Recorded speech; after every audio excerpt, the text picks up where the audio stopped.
Somebody said something about you in the meeting when you weren't there on Wednesday. I think it was Brittany said something about an email you sent.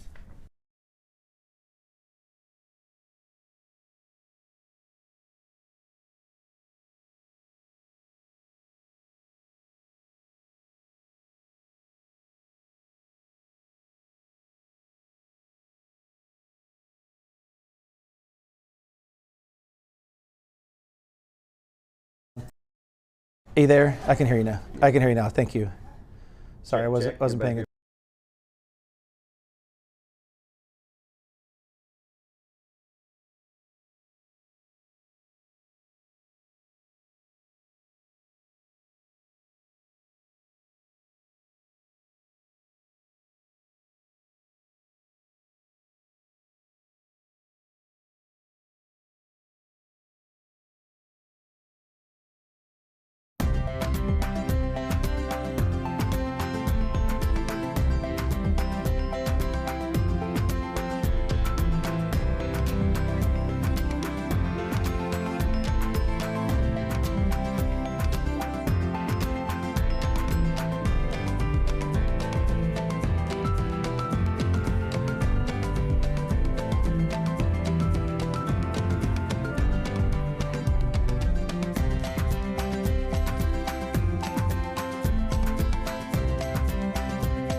It's time for Expert Alert, your chance to ask questions and get answers from experts.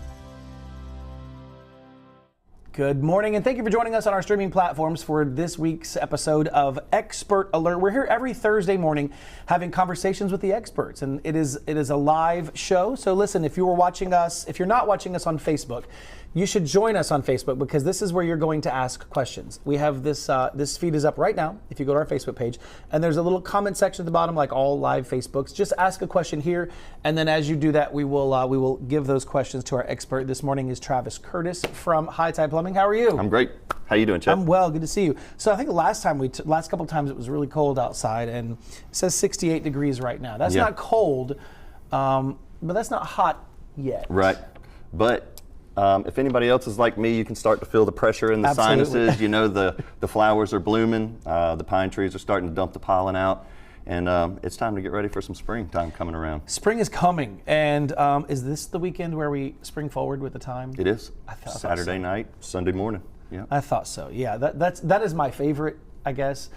Year before last was the first time I ever felt different whenever it got dark earlier, and then when we went back to regular time, I was like, this feels better. Breath of fresh air. Yeah, it's nice to have. Listen, at 5 o'clock dark, I'm not here for that. Yeah, I'm just not here for that. So with that, spring moving forward, spring is here. He mentioned it. All of the gunk, all of this. This is where you realize just how much of a Mississippian you are. That's right. Because the weather changes and the air gets significantly more damp. Absolutely. And it begins to cause problems if not just the things you can see, the things you can't see as well. Yep. So whenever we start talking about spring and those warmer temperatures, what are some tips that we need to start thinking about, some things we need to start looking forward to doing as we begin to get our homes ready?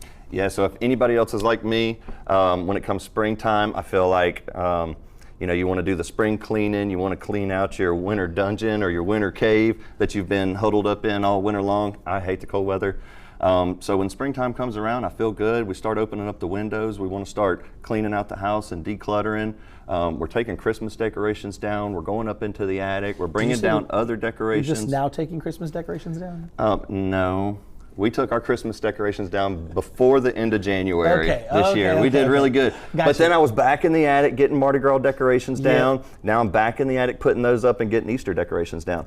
So we're going in the attic and we need to be mindful of that. There's equipment up there a lot of times that we need to be aware of and take a look at while we're up there. And some of those older homes, I don't know if it's still the same with there. Some of the older homes have the water heater. The water heater and the AC unit. Right.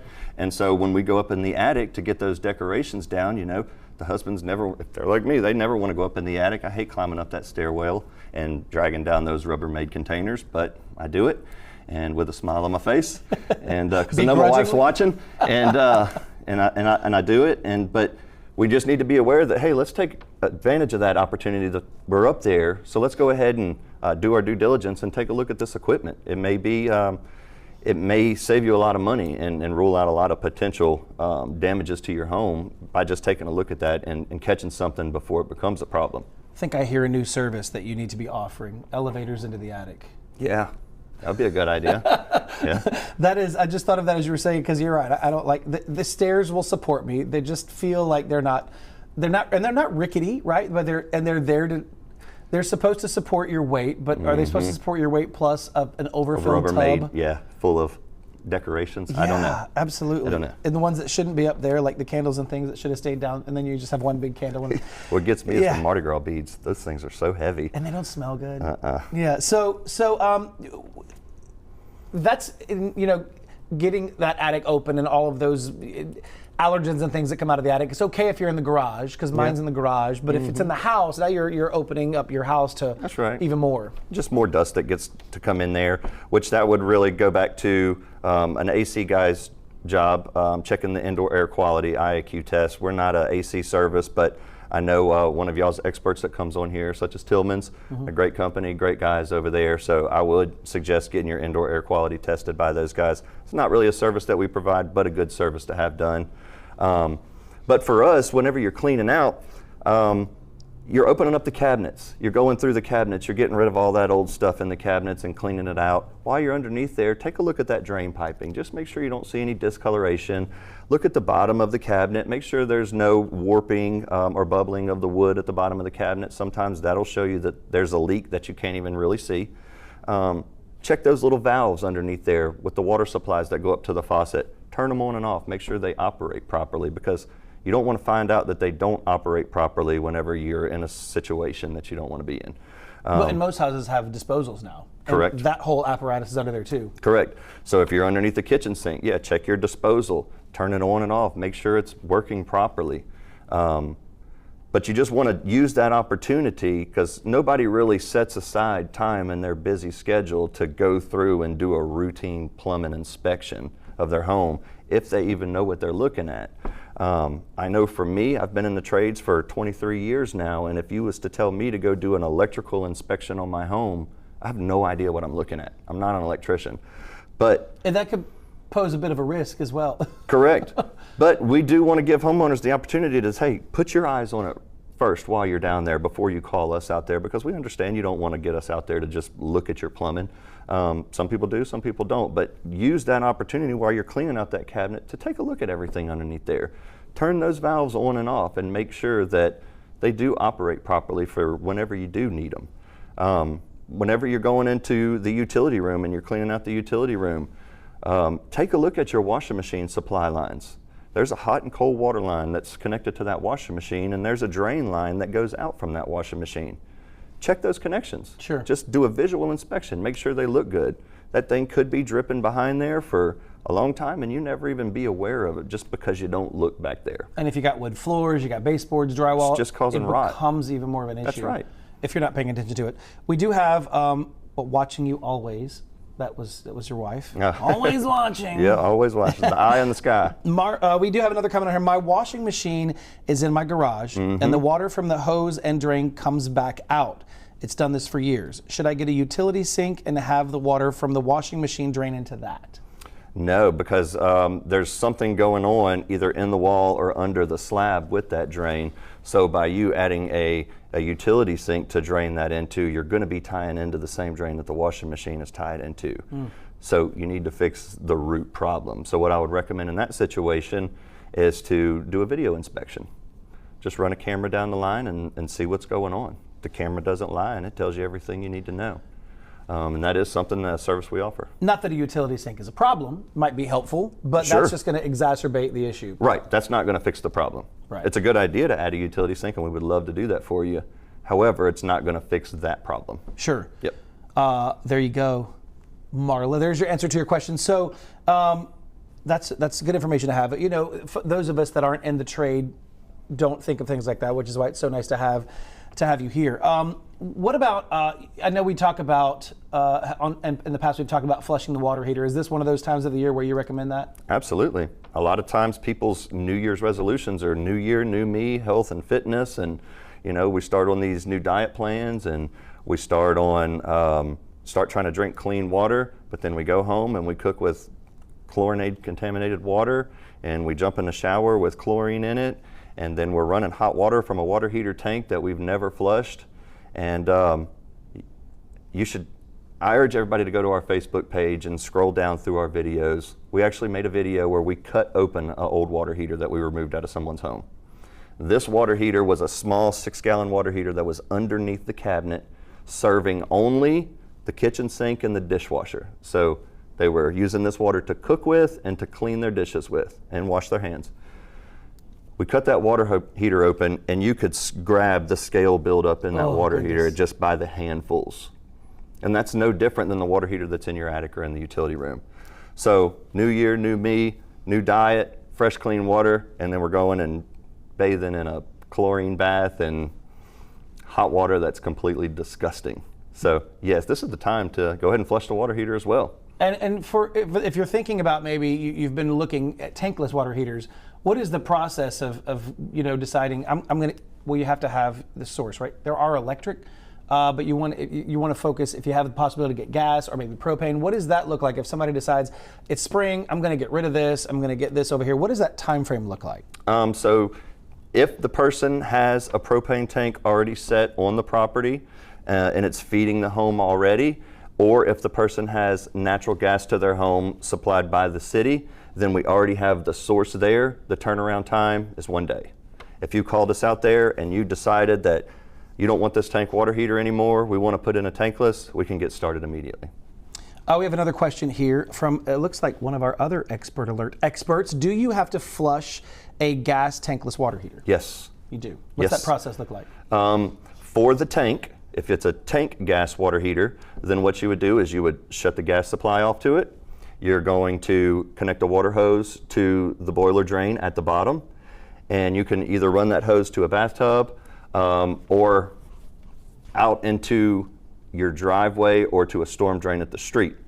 We do not recommend that you run that out into the grass. It's going to kill your grass, right? But we're bathing in it. Right. So don't run it out to your grass because it's going to kill your grass. But run it out into the driveway, into a storm drain at the street, run the water hose into your bathtub and let it go down into your sewer system. And we would run that for 30 minutes straight, let that flush out. And then what we're going to do is we're going to shut the water off to the water heater. Like I said, we've already turned the gas off to the water heater, and we're going to drain it down entirely.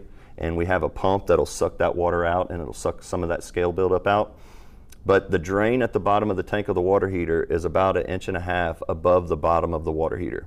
So you'll never be able to get all the scale buildup out of there. If you have a tankless gas water heater, different process. You make up a solution, it's a descaling solution, and you tie it into the valve at the bottom of the water heater and you circulate it through the tankless. And what that does is a tankless water heater doesn't actually store water, but it has a bunch of copper coils inside that unit. It's called the heat exchanger. And flames actually blow across those copper coils that water runs through. And so as that water's being heated and the atoms are being split, scale buildup is sticking to the walls of the pipe on the inside of it. And so it's important that you constantly flush that out once a year with a descaling solution to knock that scale buildup off, or you're going to start having issues with water flow and pressure and things like that. Where do you get that descaling solution? So you can buy it from any plumbing supply house. They make specific descaling solutions. However, you can just use regular distilled vinegar and water. So it's about a 50-to-1 ratio that you would use, vinegar to water. You put that in a bucket, and you have to have a pump that you would pump the water from that bucket, the solution from the bucket, through the water heater, and then back out into another bucket, and you just sit there and let it circulate for 45 minutes. All right, Justin, there you go. You have your answer. We're talking about summer as well, because spring doesn't last a long time here, kind of like winter, right? Yeah. Or fall. None of them. It's like we have all the other seasons last 3 or 4 months, and then everything else is summer. Yep. And then summer's getting here, and so you're gonna have pool parties and visitors coming over and vacation happening. Yeah. How do we prepare for that stuff? Man, do the routine maintenance. Be proactive. So the last thing you want at your cookout is a clogged sewer. Okay. Wintertime, it may not have been an issue, but the amount of roots that grows off of the bottom of just grass, people think I don't have any trees around my sewer line, so I don't have to worry about roots. Grass roots are just as bad.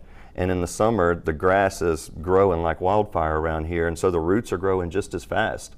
So a small gurgle in the wintertime may quickly become a big gurgle in a clogged up sewer whenever company's over. So what we urge you to do is, do that routine annual video inspection of your sewer system.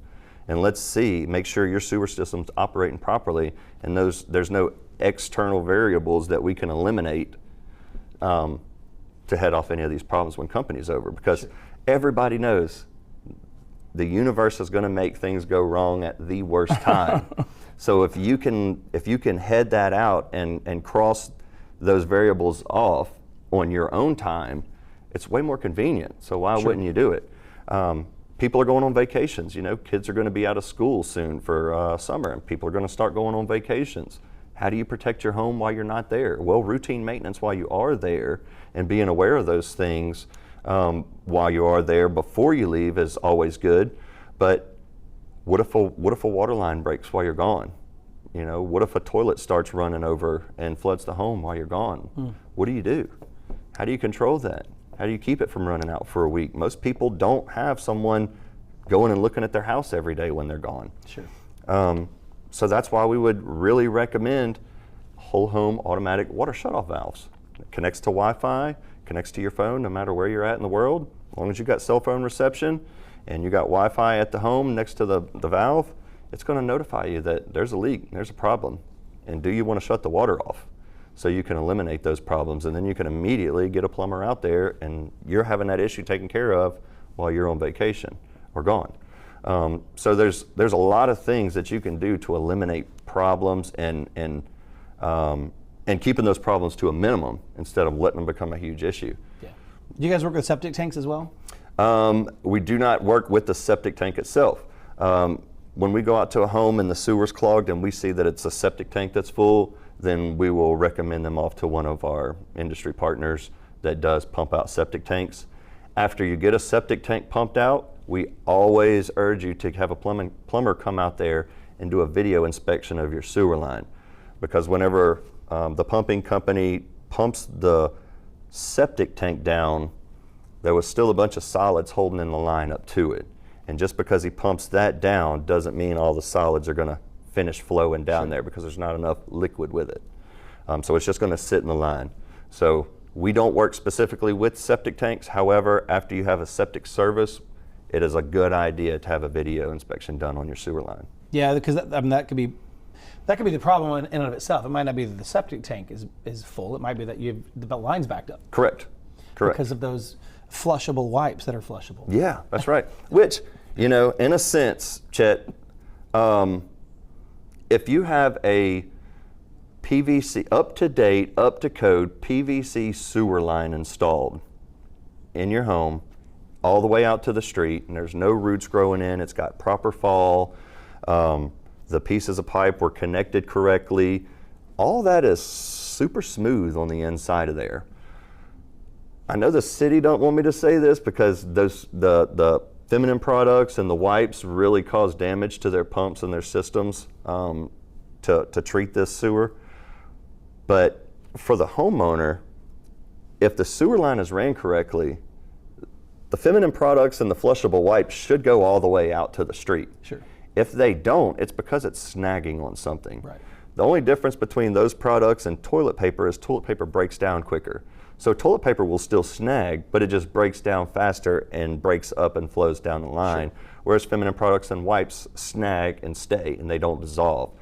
But if your sewer line is installed properly, up to code, it's not cast iron and you've updated it to now PVC, plastic, then you should really be able to flush those all the way down. And if they're hanging on something, that's identifying an issue.